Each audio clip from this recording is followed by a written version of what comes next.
Finally কিন্তু গাড়িটা আমি বের করে ফেলছি। এতদিন যারা আমাকে শুধু কোয়েশ্চেন একের পর এক কোয়েশ্চেন করে গেছেন যে গাড়িটা কবে বের করবেন, গাড়িটা কবে বের করবেন, গাড়িটা কবে বের করবেন, গাড়িটা এই যে অপু ভাই ল্যাম্বোর গাড়ি কিনেছে, হ্যাঁ, এই যে তিনি হচ্ছে 2014 সালে নাপিতের কাজ করেছে। এখন তিনি কতটা পরিবর্তন হয়েছে। কিছু অপু ভাইয়ের কিছু পাক বা না পায়, লোকজনের এত চলে কেনে। 2014 সালের কথা 2025 সালেও আসে, মানে একই কথা বলে তুই তো হলো নাপিত চুল কাটিস।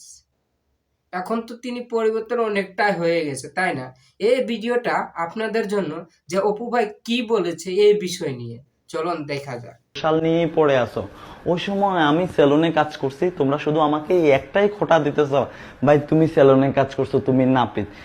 আজকে তোমাদেরকে আমি আরো একটা গোপন তথ্য বলে দিই। আমি শেষ পর্যন্ত অপু ভাই ল্যাম্বরগিনি গাড়ি বাড়ি করে নিয়েছে, বা বিশাল।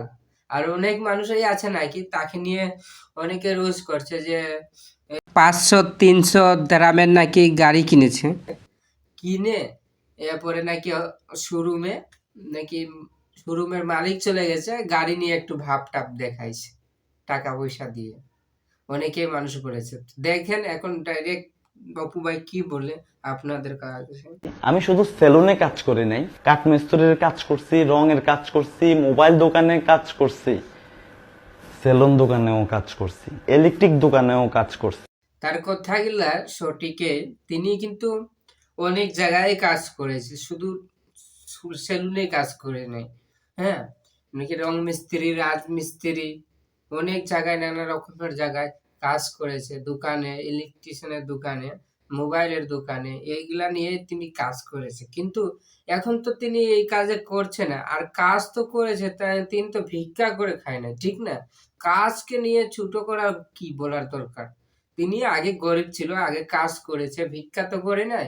এবং কাজ করে এখন তার পজিশনটা কোথায় আছে, এই লেভেলে কেউ কি আছে? আর তাকে নিয়ে এত মানুষ জ্বলাপোড়া কেন ভাই? যখন একটা গরিব ঘরের ছেলে কিছু করতে যায় তখনই আপনাদের প্রবলেম হয়ে যায়। ভাই কেন ভাই এত হিংসা কেন?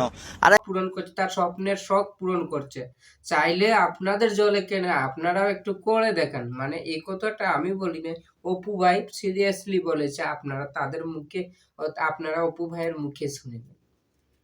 আমাকে নিয়ে মাথাটা না ঘামাইলে কি হয় না? আপনাদের পেটের ভাত কি হজম হয় না? এতটা মাথা ঘামানোর দরকার আমাকে নিয়ে? এত অপু ভাইয়ের কথাগুলা কিন্তু ফেলাবার রকম নাই।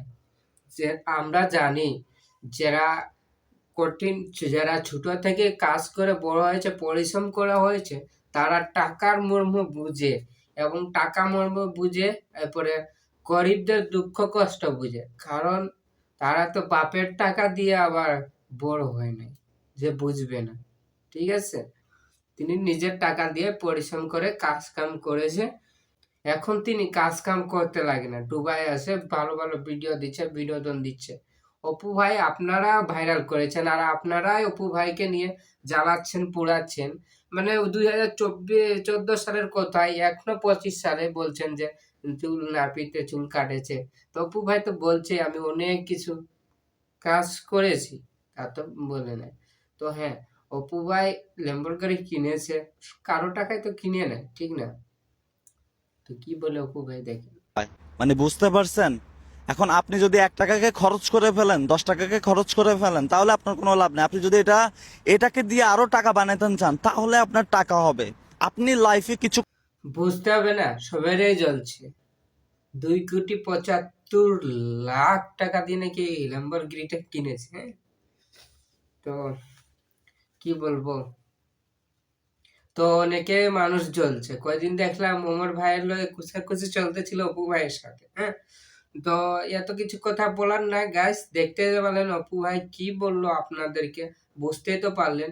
এত খোঁচাখুচি না দিলে হয় না, তার কথা না বললে পেটের ভাত হজম হয় না তোমাদের নাকি? তো এই মানে অপু ভাই বলতেছিল আমাকে আবার এরকম গালি টালি দিয়েন না ভিডিওর মধ্যে। চ্যানেলে নতুন দর্শক হয় তাহলে প্লিজ চ্যানেলটাকে সাবস্ক্রাইব করে পাশে থাকুন। ওকে, টাটা, বাই বাই।